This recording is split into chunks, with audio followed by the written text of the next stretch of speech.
I am going to be talking about 5 steps that you can take to improve your artwork.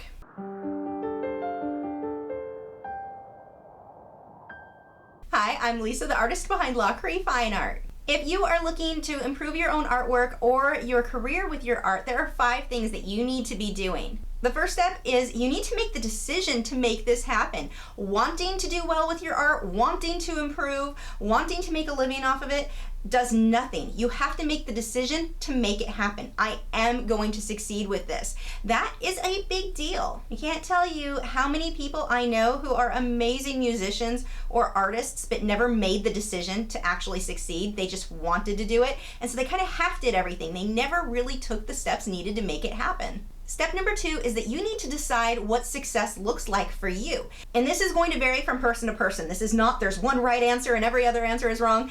It can be anything from financial success, recognition online or through your peers. It can be a certain level you achieve with your skill level. It can be a level of happiness that you achieve. Success is not always the same thing for every person, so you need to define, and I would list it in order. What is most important to you? What is it that you're really working towards? If it's financial, I would hit a number. How much do you want to make a month? Write that down. If it's a skill level, find artists whose skill level is where you hope yours to be. Be very clear about what success is for you, not just, yeah, I want to make good money. That isn't helpful. Step number 3, define goals for your art. Wait, isn't that the same as step number 2? No, not at all. This needs to be much more specific. Stuff like, I'm looking to improve the accuracy of my drawing. I'm looking to improve my lighting. I'm looking to improve the creativity factor and originality of my drawings. So very, very specific. Define those goals. Things like learning to draw a realistic nose, or even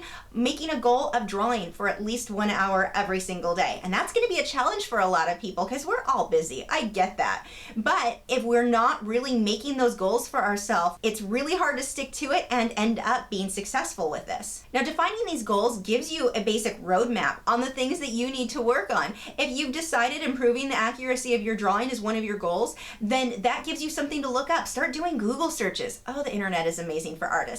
But look for tips. What are other people doing to improve their accuracy? If it's to draw more realistic noses, that gives you something very, very specific to work on. So when you do have time to sit down and draw, you're not going, oh, I don't know what to do. I don't know really what I want to work on. You know, I want to learn to draw noses better.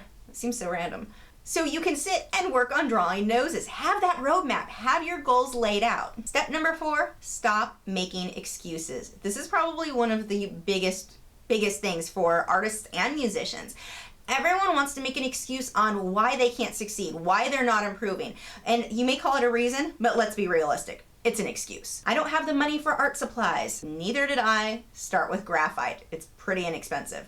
Or get a second part-time job just for a couple of weeks to earn enough that you can buy some of the art supplies that you want. Pretty sure McDonald's is usually hiring. I mean, if you want something bad enough, you're going to make it happen. Or I don't have the money to go to art school. You don't have to go to art school. I mean, don't let these excuses, I don't have time. None of us have time. Those of us who want to make it happen, make the time. We find a way to make it work. We readjust things. We remove things. I used to love watching different TV shows. I don't have time anymore.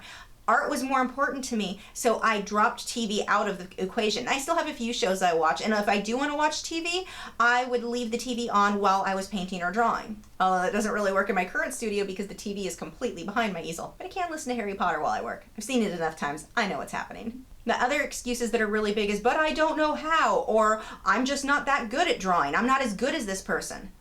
That person didn't start out that good. Anyone who you're looking at and you're like, wow, their work is amazing. They worked for it. They worked their butts off to get to that point. It takes practice. Don't sit around thinking, oh, I wish.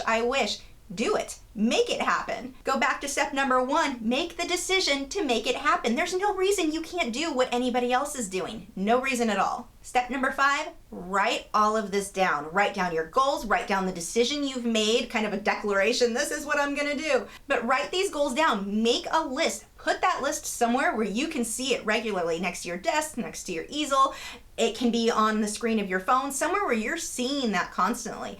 There have been so many studies that will show people who write down their goals are so much more likely to succeed in making those goals happen than those who just keep the goals in their head and don't actually write them down. Write your goals down. All of these things are going to add up to you making yourself that better artist or making a career in your art. In the end, whatever it is that you want to do, there is no reason that you can't succeed with it. You just have to put in the work and make the decision to make it happen. Thanks for watching. If you're new to my channel, I have new video critiques every Tuesday where I'm critiquing your original paintings or drawings, my own speed paintings, drawings, and tutorials every Wednesday, art Q&A videos every Thursday, and artist vlogs every Saturday. So if you haven't already, I would love for you to subscribe so you don't miss out on anything. And you can follow me on Facebook, Twitter, Instagram, Google+. All of those social media sites are linked below in the video description where you can keep up with news, my newest work, and see real-time clips of whatever it is I'm currently working on. I'll see you guys in a few days.